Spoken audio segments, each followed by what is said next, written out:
자, 이제 강제집행의 그 종류를 한번 봅시다. 지금 앞에서 봤는 8페이지, 9페이지, 10페이지 넘어가는 이 부분에서 그 판결 절차와 강제집행 절차 사이의 관계, 이 부분을 여기는 아마 이 앞부분에서 있잖아요. 앞부분에서 객관식으로 한 문제를 내겠다라고 하면은 이 부분은 한 문제 충분히 나올 수 있는 이야기죠. 판결, 이 사람이 과연 집행과 소송을 얼마나 구별하고 있는가, 이런 정도로는 충분히 한번 문의를 할 수 있는 그런 주제입니다. 그리고 몇 가지가 이렇게 나오니까 대여섯 가지 쭉 나열된 사항은 객관식 지문화하기 아주 편하죠. 뭐 틀리는 거 맞는 것 이렇게 해가지고 그 유의를 하시고요. 그 다음에 강제집행 종류를 보면 분류를 이제 보시면 법전상의 분류, 그 다음에 2번을 보면 대상에 의한 분류, 3번은 방법에 의한 분류, 4번은 효과에 의한 분류, 이렇게 강제집행을 이 각 분류 기준을 이렇게 나눠놓고 있습니다. 먼저 법전상의 분류라고 하는 것은 다른 말로 고치면 청구권을 기준으로 한 분류. 그래서 이 청구권을 기준으로 해서 분류한 거는 제가 오늘 나눠드린 여러분들 표 하나 있죠. 제 책에 있는 표인데 이런 도표요. 이 도표를 보시면 크게 우리 민사집행법은 법전에 이렇게 있는 겁니다. 법전에 어떻게 분류를 대별을 하고 있냐면 금전채권에 기초한 강제집행, 즉 금전 청구권을 만족을 주기 위해서 하는 그러한 강제집행의 한 그룹으로 묶고, 그 다음에 비금전 채권에 기초한 집행, 즉 비금전 청구권에 기초한 집행. 이거는 먼저 금전 채권에 기초한 강제집행은 다시 그 대상에 따라서 부동산에 대한 집행, 그죠? 내가 돈 받을 금전 채권을 확보하기 위해서 집행의 목적, 즉 집행의 대상이 되는 그것이 부동산을 팔아가지고 내가 금전을 만족을 구할 건지, 아니면 동산을 팔아서 할 건지, 선박을 팔아서 할 건지, 자동차, 항공기를 팔아서 할 건지, 이렇게 규정 체계를 정해놓고 있다. 즉 1차적으로 금전과 비금전으로 크게 나누고, 금전 안에는 다시 그 대상에 따라서 부동산, 동산, 선박, 자동차, 항공기 이렇게 대상으로 분류를 하고, 그 다음에 부동산에 대한 집행을 다시 보니까 이거를 환가하는 방법에 있어서, 즉 방법에 따르는 분류로서 경매로 할 건지 관리를 할 건지, 그죠? 경매의 방법을 하자면 이를 판다는 얘기고, 관리를 한다는 것은 경매는 우리가 소유권의 세 가지 권능 중에 환가가 포인트죠. 경매라는 것이, 그죠?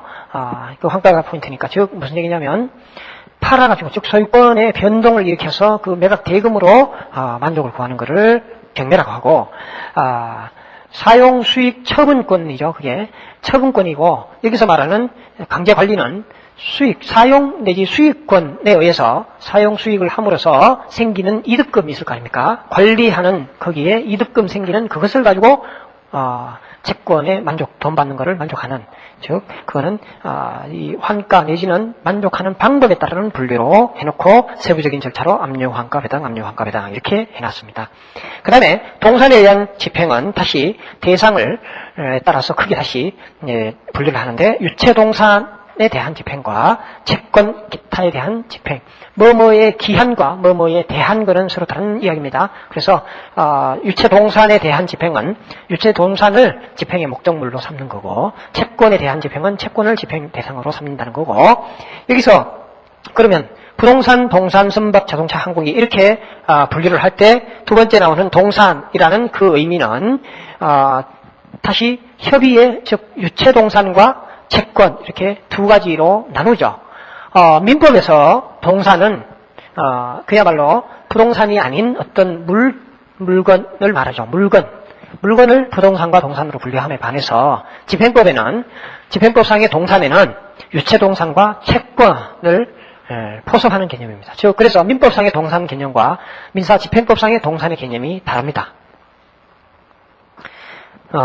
민법에서는 채권을 특수한 재산 내지는 그렇게 얘기하죠. 청구권 내지는 이 동산도 아니고 부동산도 아닌 특수한 어떠한 그 권리로 파악을 함에 반해서 민사집행법에서는 동산으로 파악을 하고 있다. 그 다음에 비금전 채권에 기초한 집행을 보면 그러면 이거를 다시 그 대상에 따라 가지고 물건 인도 청구권, 즉 물건에 인도하는 그러한 자기 채권, 그 다음에 자기 중에서도 대체적 자기, 비대체적 자기, 의사표시 이렇게 구별을 하고, 그 다음에 부자기 채권 집행 이렇게 해야 합니다. 즉 물건 인도 청구권도 일종의 자기 채권이긴 합니다만은 인도 청구권을 별도로 하나 묶어놓고 그 다음에 자기, 부자기 이렇게 구별을 하고 있습니다. 그래서 이 전체적인 그 과정을 보면 금전 채권에 의한 금전 채권에 기초한 강제 집행은 3단계를 다 거칩니다. 압류, 환가, 배당 내지는 배당을 다른 말로 변제라고 하면 되겠죠.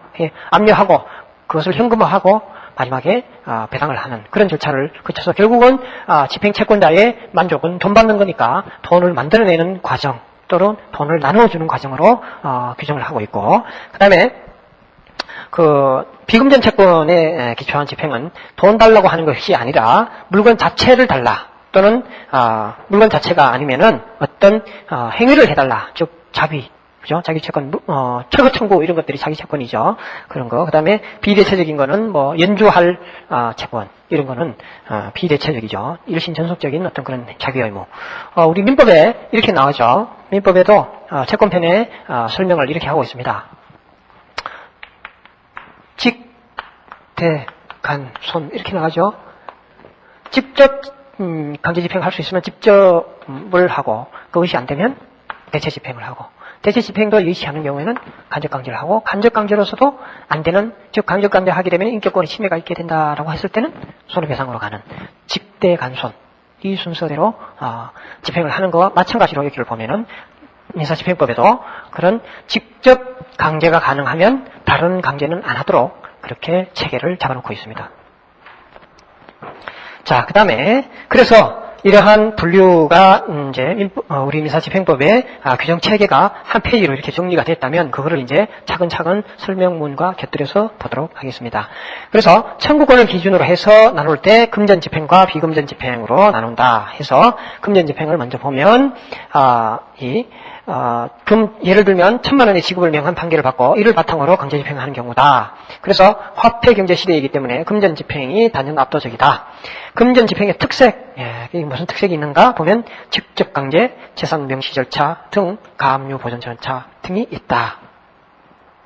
그래서 이 금전 채권의 만족을 위한 집행은 그 대상에 따라서, 즉 채무자의 재산에 따라서 부동산 집행, 선박 집행, 자동차 집행, 동산 집행 이렇게 나눠놓고 있다. 그래서 부동산 집행은 강제경매와 강제관리가 있고, 선박 등에 대해서는 부동산 강제경매에 관한 규정을 준용하고, 자동차 등에도 부동산 경매에 따르도록 되어 있고, 자, 그 다음에 동산 집행도 유체동산 집행과 채권 집행으로 나누어질 텐데, 유체동산이나 채권 집행이나 이 특수성이죠. 동산이기 때문에, 그 동산 집행이기 때문에 관할을 집행관에게 옮겨놓고 있다든지 하는 그러한 몇 가지 특징 외에 포인트는 모두 부동산 집행의 이 부동산 집행 절차가 핵심이고, 나머지 선박, 자동차, 항공기, 동산, 채권 이런 것들도 다 준용을 합니다. 그죠? 특수한 몇 가지 빼고는 다 부동산 집행에 준용을 하도록 되어 있기 때문에 부동산 집행 절차만 잘 알아도 나머지는 그냥 자동적으로 이해가 될 수 있는 그런 집행법의 특색을 갖고 있습니다. 왜 제가 이것을 설명을 드리냐면은 종래에는 민사소송법 안에 민소법 안에 제7편 강제집행편으로 규정되어 있는 그 당시, 즉 2002년 이전에는 동산 집행을 표준으로 하고 나머지를 다 준용을 했댔습니다. 그거를 이제는 체계를 바꿔가지고 부동산을 중심으로 하고 나머지를 준용하는, 즉 국법과 지금의 신법의 차이점은 포인트가 여기 있다는 거죠. 혹시 그렇게는 문제를 안 내겠습니다만은, 우리 민사집행법은 동산 집행에 관해서 기본으로 하고, 나머지 집행에 관해서는 준용하도록 한다. 이 문장이 나오면 틀리다는 거예요. 그거는 국법하의 이야기고 지금 이제 신법하에서는 부동산 집행이 이 표준적인 절차, 기본적인 절차다. 그 다음에 채권 집행에 관해서 11페이지 거기 그 로마자 1, 2번에서 2번 보면 채권과 다른 재산권에 대한 강제 집행이 223조부터 256조로 구별된다 해놓고 일은 TV, 생산기계 등등 이렇게 되어 있는데 이를 보시면 로마자 2번은 채무자가 은행에 갖는 예금 채권에 대하여 집행하는 것이 그 좋은 예인데 집행기관은 집행법원이고 위에 1번은 집행기관은 집행관이고 그죠? 유체동산에 대한 집행은 집행기관이 집행관임에 비해서 채권에 대한 집행의 집행기관은 집행법원이라는 거예요. 관할이 서로 틀리다는 점. 그 다음에 압류와 채권자에게로 권리를 넘기는 이부 명령으로 집행이 이루어진다. 그 이부 명령 밑에 가로 열고 뭐라고 하냐면은 추심 또는 전부 명령 이렇게 했어요.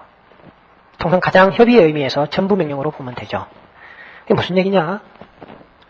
나중에 다 이제 이해가 될 겁니다만은 갑이 있고 을이 있고 병이 있다. 자, 을이 원고고 승소한 채권자다. 집행채권자다. 자, 갑이 병에 대해서 갖고 있는 이 어떤 채권. 예? 여기 이제 이것도 금전 채권이고 갑이 병에 대해서 갖고 있는 어떤 채권이다. 채권. 이 을은 이 판결을 금전 갑을 상대로 해서 갑은 원고에게 금 1억을 줘라 라고 하는 판결문을 받았어요. 그 판결문을 가지고 갑의 재산을 쭉 찾아보니까 병이라는 회사에 다니고 있거나 병이라는 국가에 다니고 있거나 또는 병이라는 은행에 예금 구자가 있거나 그런 뭡니까 다? 돈 받을 채권이죠. 갑이 병에 대해서 월급 채권, 봉급 채권 또는 예금 채권 그러한 갑이 병에 대해서 채권을 이만큼 갖고 있는 것에 대해서 을은 뭘 합니까? 강제 집행을 해야 될 텐데 그 집행의 방법으로 첫 번째 압류 더하기 추심하거나 압류 더하기 전부 명령 받거나 그렇게 한다는 거죠. 그렇게 하면 여기에 말이 이부 명령이라는 것이 옮긴다 이 말 아닙니까? 그죠? 옮겨간다는 것이 이 전부 명령부터 얘기하면 전부 명령을 받으면 갑의 병에 대한 이 채권이 어디로 옮겨 붙는다고요? 을에게 옮겨 붙는 거예요. 그 다음에 추심 명령은 갑이 병에게 받을 즉 행할 추심 권능이 추심 권능 즉 돈 달라고 할 수 있는 독촉할 수 있는 그 권능이 어디로 간다고요? 을에게 간다. 옮겨가는 거예요. 갑에서 을로 옮겨가는 그런 절차가 바로 얘기하는 채권에 대한 마지막 집행 절차다. 즉 전부 명령을 먼저 얘기를 하면 전부라는 것은 이 채권이 이쪽으로 옮겨가기 때문에 을이 채권자가 되고 병이 채무자가 되고 갑은 빠져나갑니다. 즉 갑이 을에 대해서 변제의 효과가 발생하는 거예요. 병이 이제 을에게 돈을 줘야 된다고요. 이 채권이 이쪽으로 옮겨붙는다. 자, 그래서 그것이 전부명령이라고 하고, 자, 그랬을 때 병이 우리 흔히 얘기하는 허당이다. 병이 돈이 하나도 없다. 그런데 을은 판결받는 그걸로 즉 전부명령을 받아가지고 갑이 이제 채무자가 없어지고 을이 채권자고 병이 채무자인데 병이 재산이 없다. 그러면은 전부명령 받는 그거에 이 전부 채무자, 제3의 의원 이 채무자의 무자력의 위험을 누가 고스란히 떠안게 됩니까? 을이 떠안게 되죠. 그래서 특별히 여기가 국가기관이거나 금융기관이 아닌 경우에는 전부명령을 삼가하죠. 그 위험을 왜 떠안습니까? 그죠? 그래서 주로 추심명령을 받아두죠. 추심권능만 가져오니까 이 채권 채무관계는 살아있다고요. 그래서 이 사람의 무자력의 위험을 그대로 여기에 옮겨붙지 않는다는 거예요. 추심명령은. 그런데 전부명령은 그 무자력의 위험마저도 와버린다 이거예요. 그런 차이가 있습니다. 나중에 채권 집행 파트에서 이 두 가지 집행은 핵심적인 내용이 되고 그 절차와 서로 양 제도의 비교 이런 거는 나중에 또 상세하게 설명을 할 겁니다. 기본적으로 이제 여기서 말하는 이부 명령의 그 의미가 옮겨 붙는다라는 의미인데 그것이 가장 적확한 예는 전부 명령으로 생각을 하시면 됩니다. 그 다음에 비금전 집행은 금전 외의 채권 만족을 행하는 강제 집행인데 그중 인도 집행에 한하여 직접 강제. 자, 인도 집행에 한해서 직접 강제가 가능하다. 자, 인도 집행에 한해서 직접 강제가 가능하다 이 얘기는 우리가 가장 쉽게 다가오는 것이 부동산을 생각해 봅시다. 부동산 인도 내지는 명도라고 보면 집행관이 가서 여기에 살고 있는 세입자를 내보낸다는 거 아닙니까? 그죠? 내보낼 때 우리가 그 채권자의 만족이라면은 인도 집행이 직접 강제라고 한다면 즉 채권자가 우리가 착각하면 안 되는 게 채권자가 직접 그 자리에 가가지고 다 배제하고 자기가 점유를 확보하는 그건 것 같은데 그 의미가 자기가 행하지 않더라도 그것을 집행관에게 위임을 하죠. 일종의 대리인이죠. 대리인이 가서 집행해도 그건 직접 강제입니다. 그죠? 직접 강제, 대체 집행, 그거의 대체 집행은 뭡니까? 철거 집행을 생각해 보십시다. 철거 집행은 직접 강제의 의미가 아니라 그거는 누군가가 대체로 하고 채무자의 그 집행 비용은 채무자에게 나중에 체당을 해서 가져오는 거죠. 그렇게 보면 그거는 대체 집행의 의미와 직접 강제의 의미는 구별이 된다. 그래서 인도 집행에 대해서는 그 직접 강제를 가능하지만은 다른 그러니까 인도 집행의 하나의 직접 강제가 가능한데 다른 집행, 즉 비대체적인 자기채권이라든지 이런 거는 또는 대체적인 자기채권 이거는 대체 집행을 하도록 되어 있습니다. 그죠? 그다음에 다툼의 대상이 되는 가처분이 보존처분이 된다. 자, 다툼의 대상에 대한 가처분이 우리 계정물에 대한 가처분이라고 했고, 계정물에 대한 가처분은 우리가 부동산 등기를 생각을 해보면 소유권 이전 등기 청구에 소를 제기하면서 처분금지 가처분을 하죠. 그 다음에 명도나 인도 청구권을 행사하면서 소송을 제기하면서 가처분을 하면 통상 점유 이전 금지 가처분을 합니다. 그죠? 갑이 의리 세입자라고 봅시다. 의리 세입자에 들어와가지고 식당에 요식업을 하고 있어요. 그런데 이 을에 대해서 갑이 명도 내지는 인도 소송을 제기를 하고 있는 중에 이 을이 점유만을 병에게 옮겨버렸다. 그러면 이 점유 이전 금지 가처분을 해두지 않은 상태에서 을에 대한 판결문 가지고는 병에 대해서 집행을 못합니다. 그래서 이 사람이 점유를 옮기지 못하게 점유 이전 금지 가처분을 바로 인도 청구권을 보존하기 위한 가처분이다. 그렇게 해야 을에서 병으로 만약에 이 가처분 후에 소송에서 갑이 승소했다. 그런데 가처분 후에 병이 점유를 확보했다 하더라도 갑과 병 사이에서는 이 점유권을 주장할 수 없습니다. 병이. 무효라고요. 이 둘 사이에서의 상대적 무효. 무슨 얘기인지 아시겠어요? 그래서 이 점유 이전 금지 가처분은 이런 때 실익이 있는 거죠. 등기 청구 소송을 할 때는 처분 금지 가처분을 하면 부동산 등기부에 가처분 기입 등기가 되잖아요. 그래서 소유권을 제3자에게 가처분 이후에 아무리 많이 넘기더라도 그 이후의 사람들은 모두가 다 집행채권자인 갑에 대해서는 진다고요. 지니까 그런 처분 금지 가처분에 실익이 있는 거고 그것이 등기에 관한 이야기라면은 등기가 아니라 이제는 점유가 확보가 돼야 될 케이스면 그때는 점유 이전 금지 가처분을 해둬야 된다. 그래서 통상 등기와 점유 모두를 다 커버를 하기 위해서는 처분 금지 가처분과 점유 이전 금지 가처분을 양쪽 다 가처분 신청을 하죠. 그런 케이스는 우리 재건축이나 이런 거 할 때 재건축 조합원들을 상대로 해서 매도 청구 소송이나 이런 거 할 때 곁들여서 하는 겁니다. 그 다음에 물건 인도, 그 다음에 여기에 물건 인도를 구하는 청구의 집행, 자기를 구하는 청구의 집행, 그 다음에 부자기, 의사표시 구하는 집행 이런 걸로 나눠지는데, 로마자 1, 2, 3번을 보시면, 물건 인도 청구의 집행의 집행기관은 집행관이다. 물건 인도는 집행관 관할이고, 자기 채권의 집행은, 제1심 수수법원이다. 그 다음에 의사표시, 는 집행기관의 별도의 집행기관의 개입 없이 집행이 되죠. 등기 청구권에 승소를 하면 등기소에 단독으로 등기 신청을 할 수 있으니까 집행법원이나 집행관의 협조가 필요 없는 거잖아요.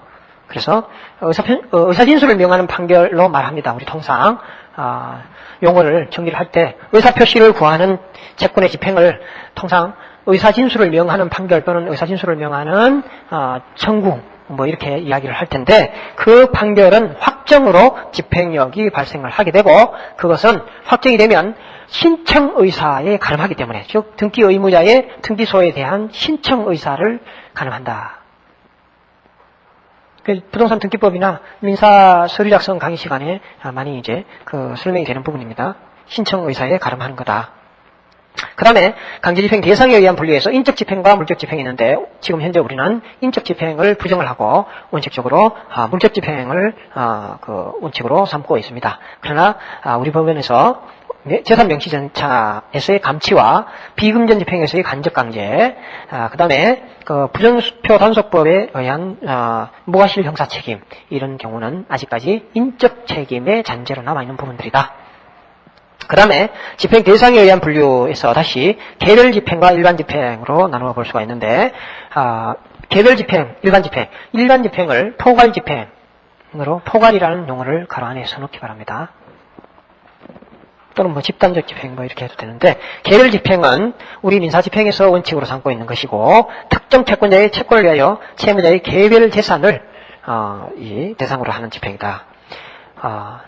이 일반 재산이라는 말과 일반 집행이라는 말은 전혀 다른 얘기입니다. 우리가 채무자의 개별 집행 안에, 그죠?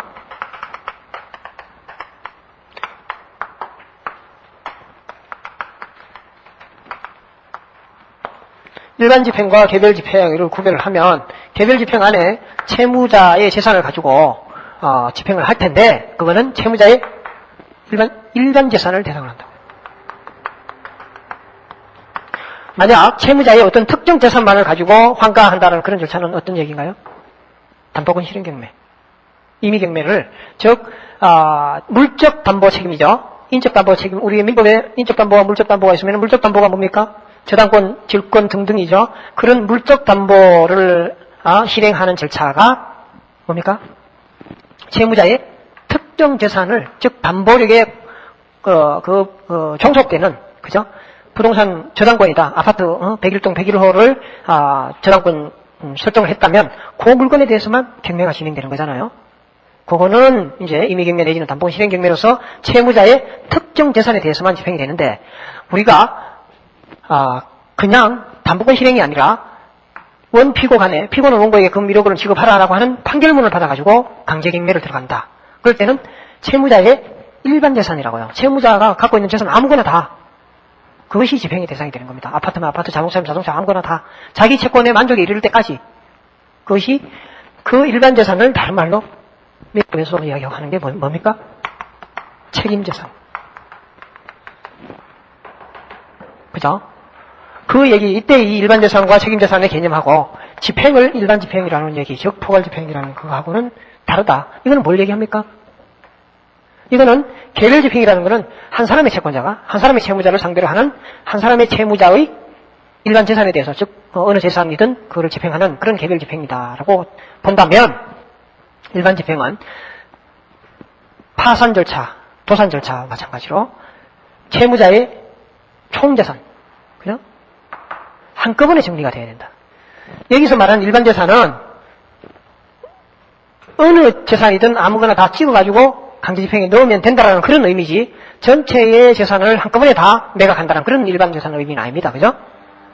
그런데 여기서 말하는 일반 집행이라는 이 얘기는, 포괄 집행이고 일반 집행이라는 이 의미는 채무자가 파산됐다. 그러면 채무자가 갖고 있는 모든 전 재산이 다 파산 재단에 귀속이 되는 거죠. 그죠?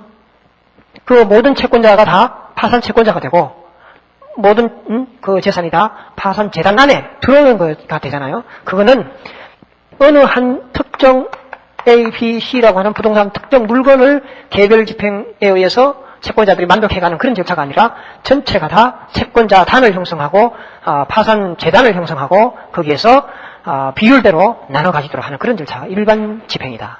그러니까 그러한 도산 절차와 우리가 흔히 얘기하는 강제경매 내지는 민사집행법상의 집행은 개별 집행이고, 토산법의 절차는 일반 집행 내지는 포괄 집행이다.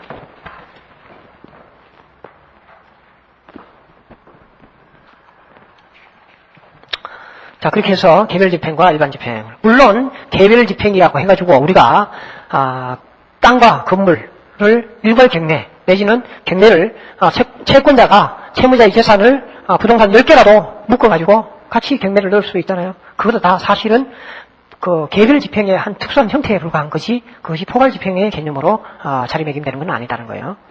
아파트 한 동 자체가 경매에 붙여지고 이걸 또 몇십 세대 내지는 100세대, 200세대를 한꺼번에 낙찰받는 사람들이 있습니다. 못 봤죠, 여러분. 저는 그 아파트 40개를 갖고 있는 아줌마를 본 적이 있습니다. 40개. 하나 사가지고 담보대출 받아가지고 또 옆에 또 사고 또 담보대출 받아가 옆에 또 사고 2001년에서 2002년 사이에 아주 그렇게 해가지고 40여 개의 아파트를 가지고 있는 이른바 큰 손. 근데 나중에 다 그게 만약에 부동산 가격이 떨어지면 어떻게 됩니까? 이 사람 그야말로 제로입니다. 이 사람 재산은. 근데 부동산 가격이 올라가면 이제 더 많이 벌겠지만은. 자, 낙찰도요, 한꺼번에 그러한 40세대, 50세대 이렇게 낙찰받는 경우도 있습니다. 그걸 왜 제가 예를 들면 나중에 물론 또 그런 논의도 있습니다만은 우리나라에서 지금 입법을 준비를 하고 있는 게 왜 임대주택들 있지 않습니까? 그죠? 임대주택이 한꺼번에 경매 물건으로 나와 있어서 그거를 임차인들의 보호를 하기 위해서 임차인들에게 현지에 살고 있는 임차인들에게 우선 매수 청구권을 인정하자 말자라고 하는 그런 논의들이 있습니다.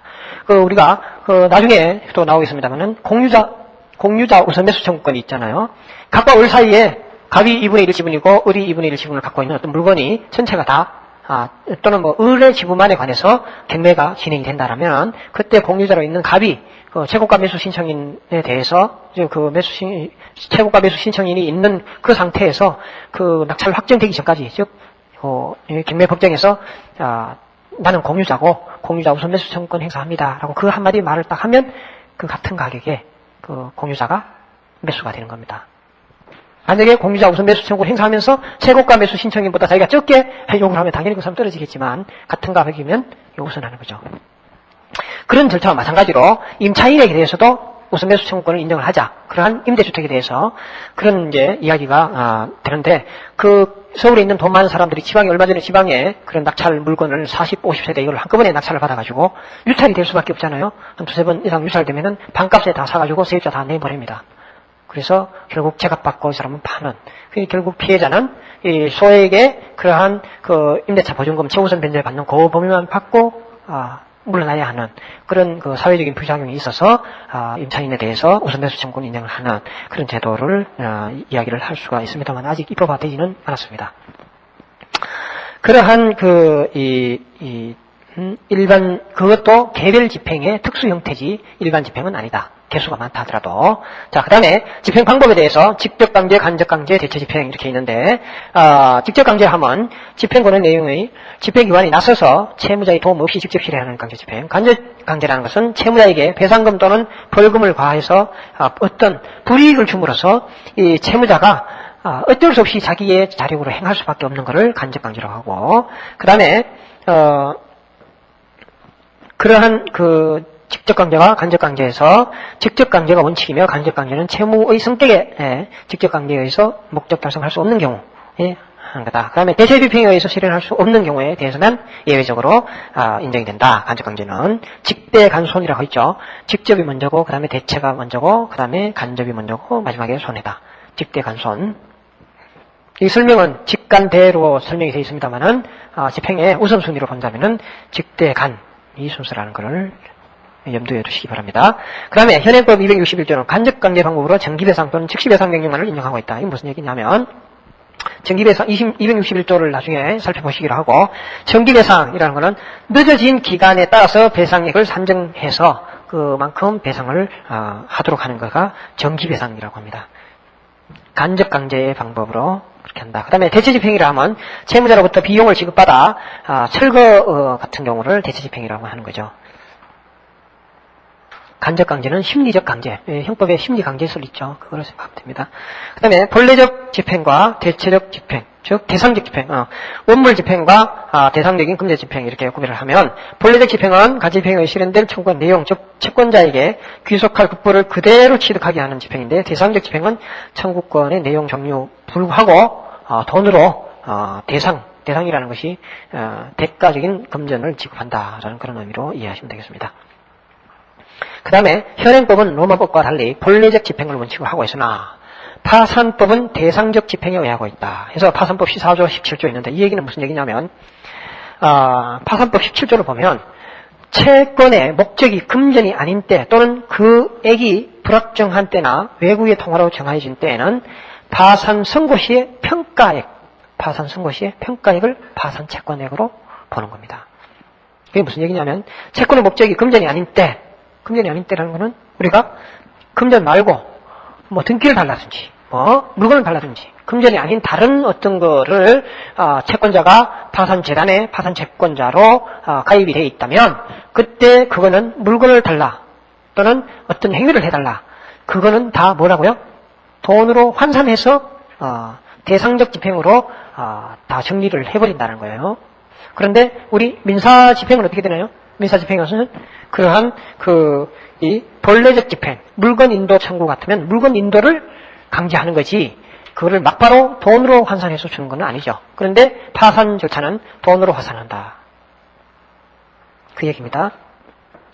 그 다음에 강제집행의 효과에 의한 분리는 본집행, 가집행, 보전집행. 아까 본집행은 판결 확정 또는 채무명의를 집행증서, 즉 공정증서에 의해서 집행문 받아가지고 집행하는 것을 본집행이라고 한다면 가집행은 아까 얘기했듯이 이 가집행 선고가 상급심에서 취소 또는 변경된 것을 해제 조건으로 해서 우선 만족집행으로 나아가고 있는 것을 가집행이라고 하고 즉 본집행, 가집행 모두가 종국적 만족 단계까지 이른다는 점에서 단지 집행 보전에 그치는 가압류 가처분과 같은 이 보전집행과는 구별한다. 보전집행은 가압류 가처분의 집행을 이야기를 하고 장래의 강제집행의 이 불가능 내지는 현저한 손해를 방지하기 위해서 미리 보전을 해두는 거죠. 끝까지 만족에 이르지는 않는다는 거고요. 다만 이런 경우는 있습니다. 임금 같은 거나 또는 돈 같은 것도 가처분의 경우에는 명도 같은 경우도 명도 단행 가처분이 비록 보전집행이긴 합니다만은 명도를 실행을 시켜준다고요. 그런 단행적 가처분은 종국적 만족에 유사한 그런 집행도 해줍니다. 물론 그거는 나중에 또 이 가처분이 본안에서 가처분의 대상이 됐던 본안 소송에서 패소하게 되면 그걸 다시 원상 회복해야 되는 그런 문제가 있긴 합니다만은 가처분 중에는 그러한 만족 유사의 가처분도 있다.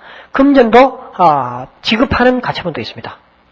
즉 예를 들어서 부당 해고됐으면 해고된 자의 지위에서 생계를 유지하기 위한 봉급 정도는 가처분으로서 나중에 소송에 의해서 받을 때는 나중 이야기를 하더라도 우선에 월 일정 급여 부분만큼은 가처분으로서 주도록 하는 그런 돈을 직접 교부하는 그런 가처분도 있긴 합니다. 그건 아주 특수한 경우고 그 가처분이 있다 해서 보전집행이 만족집행이라고 할 수는 없습니다. 무슨 얘기인지 아시겠어요? 가처분의 경우에 특수한 그런 경우도 있긴 합니다만은 그건 아주 극히 예외적인 경우고 가압류 가처분은 그 본질이 보전처분이다. 만족집행이 아니고 보전집행이다. 그 다음에 이제 지금까지 설명한 것이 강제집행에 관한 설명입니다. 민사집행의 4개 꼭지죠. 4개 큰 카테고리에서 강제집행과 그 다음에 담보권 실행과 그 다음에 형식적 경매와 그 다음에 마지막으로 보전집행, 보전처분 이렇게 있는데 그 중에 지금까지 설명한 것이 첫 번째인 강제집행에 관해서 설명을 했고 그 다음에 두 번째인 그 담보권 실행 내지는 임의경매에 관해서 개념을 살펴보도록 하겠습니다. 임의경매는 국가의 공권력을 행사해서 저당권, 가등기 담보권, 질권, 전세권 등 담보권에 내재된 이게 중요합니다. 담보권에 내재된 환가권을 실행한다. 그래서 피난부 채권의 만족을 얻는 절차다. 이를 이제 옛날 구경매법의 용어를 따가지고 임의경매라고도 지칭을 합니다. 그런데 이게 중요한 거는 청구권의 그 만족을 목적으로 하는 절차이기 때문에 강제집행과 공통적이긴 합니다만은 이 차이점이 15페이지에 다음과 같은 차이가 있다라고 해가지고 이거는 두고두고 또 시험에 나올 수 있는 주제입니다. 즉 강제경매와 임의경매의 차이 해가지고 문제가 많이 등장하는데 그 차이점을 잘 보면 제가 아까 이 담보권에 내재된 환가권이라고 말씀을 드렸죠. 그거를 강조해 드렸는데 그건 무슨 얘기냐? 그 의미가 굉장히 중요합니다. 왜 그러냐. 옛날에 경매법이 있을 때를 생각해보면 그 경매법에서 경매법에 의한 경매를 임의경매라고 했습니다. 왜 임의경매라고 했을까? 그거는 채무명의, 즉 집행권은, 즉 판결 없이도 강제 집행을 할 수 있는 거죠. 채권자의 임의에 의해서 언제든지 법원의 조력이 없이 바로 집행을 할 수 있는 거다. 그래서 임의라는 말이 붙었는 거고, 그 말의 그런 의미보다도 더 중요한 거는 본질적으로 그거는 사적인 구제의 한 방법입니다. 사력 구제의 한 방법으로서 국가가 조력자의 지위에 불과한 겁니다. 아까 강제 집행, 즉 강제 경매는 국가가 강제권을 발동을 해서 자기가 주체가 돼가지고 강제 진행을 하는 거예요. 그런데 이 임의경매는 왜 임의경매라는 말이 붙었냐면은 이 환가권이 내재되어 있는 것을 채권자의 임의의 선택에 의해서 진행된다는 그 임의성과 또 그 환가권이 있으면은 그는 사력 구제적인 의미가 있는데 그거에 대해서 국가가 플러스로 조력을 해줄 수 있을 뿐이지 국가가 집행의 주체로 나서서 진행을 시키는 건 아니다. 그래서 임의경매. 그래서 옛날에 규정 자체를 이 경매법으로 해서 단행법으로 별도로 두고 있었던 겁니다. 일반 강제경매와 그만큼의 현격한 차이가 있었다. 성질, 본질 자체가 사력 구제적인 측면이 있었다. 그래서 제가 지금 세부적인 비교를 설명하기 이전에 제가 자꾸 말씀드리는 것은 본질적인 출발점이 다르다는 거에서 염두에 두고 문제들을 검토를 하면 다 답이 나옵니다. 그래서 국가가 자기의 공권력에 의해서 강제 집행을 진행하는 그런 강제 집행은 공신력이 있습니다. 공신력. 그래서 그 절차에 의해서 흠이 있거나 어떻게 됐다 하더라도 최종적으로 소유권을 취득한, 즉 낙찰받은 사람에서 낙찰받고 소유권을 그 낙찰 대금을 단금을 완납한 사람은 소유권을 확실하게 취득을 합니다. 그런데 그러한 그 공신력이 있음에 반해서 이쪽에 임의경매의 경우에는 그러한 그게 없습니다. 없기 때문에 그 담보권이 있다라고 하는 피담보 채권이 부존재하는 경우에는 낙찰받아가지고 대금을 완납했다 하더라도 낙찰자는 완전한 소유권을 취득할 수가 없습니다. 그것이 나중에 위에 근저당권 자체가 피담보 채무의 부존재를 원인으로 해가지고 그것이 말소되고 그거에 기해서 이 소유권 이전 등기가 잘못된 거니까 말소로 진행이 돼서 소송을 하게 되면 원 소유자가 이깁니다. 낙찰자보다. 그 차이가 본질이 그렇게 다르기 때문에 그런 효과상의 차이가 나타난다는 거예요. 그거를 꿰뚫고 있어야 이 차이점들이 다 쭉 이해가 되는 겁니다. 첫째, 강제집행의 채무자의 어느 재산이든 가리지 않은 일반 재산에 대한 인적 책임의 실현을 내용으로 함에 대해서 담보권 실행은 특정 담보 재산에 대해서만 집행을 하는 물적 책임의 성격을 갖고 있고, 그 다음에 담보권 실행은 집행 권한을 필요로 하지 않고 담보권에 내재된 환가권으로 진행을 한다. 그 다음에 그래서 강제경매가 집행권한화된 권리의 실현 절차라면 담보권 실행은 집행권한화되지 아니한 권리의 실현 절차다. 그 다음에 셋째, 이것이 가장 중요한 이야기입니다. 기본인 담보권이 부존재하는 경우에는 동산의 경우는 변론을 하고 매수인이 목적물의 소유권을 유효하게 취득할 수 없게 된다는 점. 그죠? 그것이 임의경매의 특성이라고요. 그런데 집행권한이 무효인 경우라도 강제 집행의 경우에는 매수인의 소유권 취득에 영향이 없다.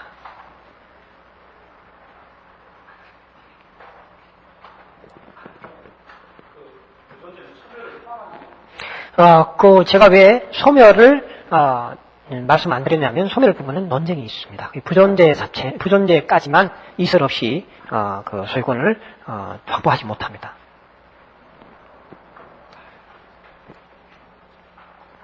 그 다음에 이 담보권자는 한 번 더 중요한 내용인데, 담보권자는 스스로 그 담보권의 실행을 위한 경매를 신청하지 아니하고 다른 선택을 할 수 있다. 첫 번째 선택은 담보 채권에 대하여, 즉 피담보 채권을 그 집행권을 별도로 채무 명의를 만들어 가지고 강제 집행, 즉 강제 경매 신청을 할 수도 있다. 그 다음에 다른 하나는 다른 채권자의 신청으로 압류됐을 때 집행 절차에 참가해서 우선 변제권을 행사할 수 있다. 자, 첫 번째 별도의 채무 명의를 얻어가지고 진행된 그 절차에서는요, 우선 변제권이 없습니다. 무슨 얘기인지 아시겠어요? 두 가지 방법이 있다고 했잖아요. 다른 선택을 하는데, 위에 첫 번째의 길을 갔을 때, 이쪽에서 할까요? 우리 민법의 교과서에, 곽윤식 선생님 책에 분명히, 저당권에 관한 설명에 그 이야기도 나옵니다. 나오는 게, 갑이 채권자고 을이 채무자인데, 을의 재산에 대해서 갑이 저당권도 갖고 있어요. 저당권. 피담보 채무가 1억이고, 자, 피담보 채무가 갑이 을에게 1억을 꿔주면서 을의 집에 대해서 저당권 설정을 1억으로 해놨어요. 그걸 했는데, 갑이 선택할 수 있다고 그랬잖아요. 이 저당권을 실행하는 방법. 그러면 당연히 우선 변제 효과가 있겠죠. 그죠? 그만큼의, 즉, 순위에 의한 배당을 받는 우선 변제 효과가 있는데, 갑이 이 방법을 채택하지 않고 두 가지 방법이 있다고 그랬죠? 첫 번째가 뭐예요? 별도의 소송을 제기해서, 또는 이거를 다르게 또 만들 수 있죠. 소제기하지 않고 이 사람에게, 금전소비대차 공동증서를 만들어가지고 집행할 수도 있죠. 그래서, 갑이 채무 명의를 만들어가지고, 그래서 이 재산에 대해서 강제 경매를 진행을 할 수가 있잖아요. 그럴 때는 뭐라고요? 우선 변제가 없다고요. 저당권자인 지위에서 강제 집행을 하는 게 아니기 때문에. 그런데 두 번째 방식은 뭐라고요? 자기가 직접 집행 안 하고 후순위의 저당권자로서 시가 있다. 이 사람이 임의경매 진행을 할 때 자기가 배당 요구 해가지고 우선 변제해요. 이때는 순위에 따르는 우선 변제효를 주장할 수가 있는 겁니다. 이 내용을 민법 교과서에 써놓고 있다니까요. 처음 듣는 얘기가 아니라 선택할 수 있고, 곽윤식 선생님 책에 그대로 나옵니다. 선택할 수 있고, 만약에 일반 채권자로서의 채무 명의를 얻어서 강제 집행을 할 때는 우선 변제효가 없다. 이 말까지 그 문장이 그대로 있다고요. 물권법 책에 보시면. 그리고 담보권에 내재되어 있는 환가권, 이거는 소유권의 세 가지 권능 생각하면 사용, 수익, 처분 권능이 있는데, 담보권에서는 뭐를 파악합니까? 처분 권능만을 지배하고 제한해서 제한물권이죠. 그죠? 그래서 그 처분 권능만을 파악을 해서 가지고 저당권을 실행을 해서 돈을 받는, 목적 물건에 대한 사용 수익은 채무자에게 그대로 남겨두는 거죠. 명물권과 담보물권의 구별을 할 때 그 환가권만 지배하느냐, 그죠? 즉, 그 처분 권능만을 지배하느냐, 아니면은, 이 수익 권능을 지배하느냐, 그게 구별이 딱 잘라지는 거잖아요. 그리고 여기서 우리가 담보권 실행경매라고 할 때는 환가권 내지는 처분 권능을 지배하는, 그러니까 그 물권 내에 환가권이 내재되어 있다. 그 다음에 형식적 경매를 봅시다. 형식적 경매는 무슨 얘기냐? 유치권에 의한 경매와, 즉 우선 변제효가 없죠. 유치권자는 우선 변제효가 없기 때문에 유치권에 의한 경매와 민법 기타의 법에 따르는 경매 등은 이것이 바로 형식적 경매의 예인데, 공유물 분할을 있잖아요. 각각 갑이 을에게 대해서 공유물 분할 소송을 제기했다. 우리는 공유물 분할 소송은 소송의 형태는 필공이죠. 필요적 공동소송이고, 원고든 피고든 전원이 다 등장해야 되는 필공이라는 거예요. 필공이고, 이러한 공유물 분할 소송은 소송법적인 의미에서 형식적 형성의 소로서 본질은 비송입니다. 그죠? 다 이제 소송법이 나오는 이야기고, 갑과 을 사이에 이러한 땅이 있는데, 갑이 법원에 소장을 제기를 할 때, 공유물 분할의 소송을 제기할 때, 갑은 이렇게 잘라달라고 소송을 제기를 했어요. 그러니까 가 부분과 나 부분, 가는 원고의 소유로, 나는 피고의 소유로 한다라고 하는 그런 공유물 분할의 소장을 접수를 했어요. 그런데 판사는 보니까 여기가 도로다. 이러면 여기가 100평이고 여기가 100평이면 갑이 원하는 대로 잘라주면 어떻게 됩니까? 도로에 접한 땅값하고 저로에 접하지 못한 땅값의 차이는 현저하게 나겠죠? 그래서 판사가 생각할 때 이렇게 잘라줘도 되겠다. 이게 무슨 얘기입니까? 원고가 구하는 소송물의, 즉 바운더리에 종속당하지 않고 법원에서 판단할 수 있다. 뭡니까? 처분권주의가 배제되는. 그죠? 일반 소송은 처분권주의에 의해서 원고가 구하는 만큼만, 원고가 구하는 대로, 기면 기고 아니면 아니고, 그보다 작게 판단해 줄 수 있지만, 그보다 더, 또는 변형을 가한 판결을 나갈 수가 없죠. 그런데 공유물 분할 판결은 변형을 가한다는 거예요. 이렇게 잘라줘도 되고, 이렇게 잘라줘도 되고. 그럴 때, 만약에 이 사람과 우리 지분이 동등하다면, 이 목적 물건의 가치를 봐서, 동가치가 되도록 잘라주면 되는 거예요. 그죠? 그래서 공유물 분할은 가치에 의한 평가 금액에 의한 분할을 말한다라고 하는 민법이나 민사소송법에 이야기가 나올 겁니다. 그리고 그거는 또 나중에 또 더 이제 이야기가 될 부분인데, 우리가 흔히 얘기하는 이 상호명의 신탁 관계인 뭐라고 하죠? 상호명의 구분 소유적 공유 관계와 차이가 나는 겁니다. 구분 소유적 공유 관계는 자기가 내부적으로는 남남같이 특정 부분만 자기가 사용하고, 또 이 사람 B는 특정 부분만 자기가 사용하는, 갑은 이 부분만 사용하고 을은 이 부분만 사용한다면 그때는 이렇게 잘라줘야 됩니다. 그때 그 공유물 분할과 우리가 얘기하는 상호명의 신탁 관계에 의한 구분 소유적 공유 관계는 전혀 법적 성격이 다르게 한다고요. 그래서 지금은 공유물 분할 판결을 하는데, 만약에 이 두 개의 땅을 있잖아요.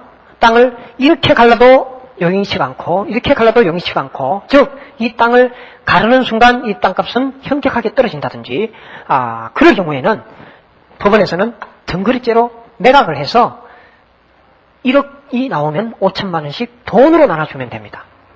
그것이 바로 금액 내지는 가액 분할이라고 하죠. 현물 분할과 가액 분할을 이 판사가 마음대로 할 수 있는 거예요. 그래서 처분권주의가 배제되는 거예요. 자, 가액 분할, 두 사람이 공평하게 가액만큼 가져가면 돼요. 지분 비율대로. 그렇게 하기 위해서 보니까 물리적으로 쪼개기에는 마땅치가 않아서 이 물건을 팔아서 돈으로 나눠주기 위한 그 절차는 어느 누구의 집행채권을 만족을 하기 위한 경매가 아니라 뭡니까? 원피고 동등하게 재산을 안분하기 위해서 법원이 어쩔 수 없이 경매하는 거죠. 그게 바로 형식적 경매라는 겁니다. 그게 어느 채권자, 집행채권자의 채권 만족을 구하기 위해서 경매에 들어가는 것이 아니라 그러한 특수 목적을 위해서 팔 수밖에 없는, 경쟁매매로 밖에 이 환가할 수밖에 없는 그런 처지에 있는 것을 형식적 경매라고 한다. 예, 이해되시죠? 예. 그 다음에 이거는 형식적 경매는 중요한 거가 시험에 나올 수 있다면은 담보권 실행 경매의 규정을 준용합니다. 즉 강제 경매의 위치에 자리매김되는 게 아니고 임의 경매, 즉 담보권 실행 경매의 아종으로 이해를 하시면 됩니다. 그러나 그 본질은 전혀 다르다고 보시면 돼요. 본질 아까 얘기했죠. 채권 만족을 구하는 게 아니라 이 이해관계인들의 그 권리 관계를 어쩔 수 없이 경매로서 정사할 수밖에 없는 그런 경우다. 그 다음에 보전처분인데요. 이 보전처분은 여기까지만 설명하고 오늘 수업을 마치겠습니다. 보전처분은 강제집행이 만족집행에 비해서 여기는 보전집행이고 강제집행을 보완하는 그런 절차다. 그 다음에 이 강제집행을 하면은 집행권원의 취득이나 이행기에 도해가 있어야 하는데 가압류 가처분은 그런 것이 필요가 없다. 즉 조건부, 기한부 채권에 대해서도 얼마든지 할 수 있는 거고, 그 다음에 이 절차는 가압류 소송 또는 가처분 소송이라고 하는 그런 명령을 발해주는 절차와 그 다음에 명령을 발행 후에 그것을 집행하는 그러한 보전 집행 절차 두 단계로 나누어 수가 있는데, 엄밀하게는 그거가 한 단계로 통합되어 있다는 특색이 있습니다. 즉 두 가지 절차가 섞여 있다.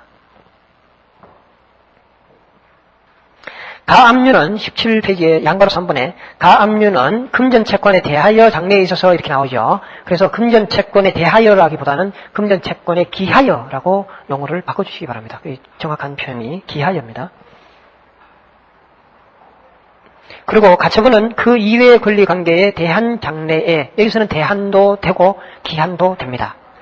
말 의미가 하나하나가 조금 정확한 표현이어야 되는데, 어쨌든 금전채권에 기해서 그거를 기초해서 그거를 확보하기 위해서 채무자의 일반 재산에 대해서 묶어두는 절차가 가압류라면은, 가처분은 권리 또는 권리관계에 대한 장래의 집행보전을 하기 위해서 처분금지 또는 점유이전금지 또는 임시정환을 가처분 이런 것들을 한다. 이 후자의 경우, 즉 임시지위를 정하는 가처분은 분쟁이 해결될 때까지의 법률관계의 불안정을 배제하기 위해서 하는 겁니다. 만약에 총회 결의 무효 소송을 진행하고 있는데, 만약에 그 조합장이나 또는 그 대표이사를 그대로 둔다면 어떻게 되겠습니까? 그 중간에 배임 행위는 하면 할 대로 다 해버리겠죠. 또 거래 행위의 그러한 배임 행위뿐만 아니고 사정 변경을 여러 가지로 만들어내서 변형을 일으켜버리면은 본안 소송이 결국 무위로 돌아가 버리는 그런 작업 내지는 일탈 행위들을 할 겁니다. 그래서 그를 못하게 하기 위해서 임시지위를 정하는 가처분, 즉 분쟁이 해결될 때까지는 잠정적으로 법률관계를 안정을 시켜놓자라는 차원에서 임시지위를 정하는 가처분이고, 그 성격은 비송사건적 성격을 다분히 갖고 있지만, 임시지위를 정하는 가처분은 비송적이고 본질이 비송이라는 함에는 이설이 없습니다. 그러나 실무를 잘 생각해보면 이 피신청인을 불러다가 신문을 하는 경우가 대부분입니다. 우리가 대표이사의 직무정지 가처분이나 또는 조합장 직무정지 가처분이나 이런 걸 할 때 제가 아까 얘기했죠. 가처분으로 해서 결정나서 가처분이 됨으로써 그 사업 자체의 주도권이 완전히 바뀌어버린다고 했잖아요. 첫 시간에 처음 제가 말씀드렸는데, 그렇게 바뀌어버릴 만큼의 중요한 가처분인데 어떻게 신청인의 일반적인 이야기만 듣고 결정을 내려줘버리면 안 된다는 거예요. 그래서 신청 담당 판사분들은, 즉 그러한 법원에서는 거의 대부분 다 피신청인들을 또는 사건 본인들을 다 부릅니다. 불러서 들어보고 이것이 타당성이 있겠다라고 했을 때 그 가처분을 받아줄 겁니다. 그래서 굉장히 소송적 성격을 많이 갖고 있다. 그렇다고 해서 소송적 성격을 갖고 있다라고 해서 그것이 소송이다 또는 필요적 변론이다고는 아니다라는 거예요. 필요적 변론은 아니고 신문을 한다라는 거하고 변론을 거친다는 말은 엄격하게 틀린 이야기입니다. 신문은 이해관계인 또는 당사자를 불러다가 들어본다는 얘기지 사태 파악을 하겠다는 거고, 변론을 연다는 것은 공방을 한다는 얘기입니다. 공격과 방어를. 무슨 얘기인지 아시겠어요? 그래서 임시지위를 정하는 가처분이 필요적 변론은 아닙니다만은 신문 과정은 거치면서 사실을 좀 더 조사를 한 뒤에 결정이 나간다, 실무상. 그래서 가압류 가처분은 또다시 양가로 4번에 보면 가집행과 다르다 했고, 그 가집행은 만족집행에 비해서 가압류 가처분은 보존집행에 그친다. 그 다음에 여론으로서 미사집행의 성질은 형식적 경매가 비송사건의 일종임에 틀림없지만 강제집행, 담보권 실행, 가압류 가처분, 이 세 가지가 소송사건설, 비송사건설의 대립이 있는데 우리는 일단 그 소송사건성을 더 갖고 있다라고 해서 소송사건설로 보는 것으로 정리를 하겠습니다. 그게 단순히 소송사건설로 정리된다 또는 비송사건설로 정리된다 해서 끝나는 문제가 아니라 이 학설 한마디 한마디가 이 그 법조인들의 이해관계에 얽히고 설킨 그런 내용들이 많습니다. 우리 흔히 얘기하는 밖을 사업이라고 얘기할 수 있는 그런 부분들. 예를 들어서 소송사건이라면 이 절차에서 변호사 대리, 변호사만 할 수 있는 건데, 비송사건이라면 법무사도 할 수 있는데, 그럼 법무사뿐만 아니라 공인중개사도 할 수 있는데, 무슨 얘기인지 아시겠습니까? 이 말 한마디에 따라서 바꾸기 이리 갔다 저리 갔다 한다니까요. 그래서 그냥 어느 학자가 그 학설을 취한다고 해서 정리될 것이 아니라 전체적으로 봤을 때 이거는 소송사건적 성격을 좀 더 농후하게 갖고 있다라고 하는 정리를 하는 그런 편입니다.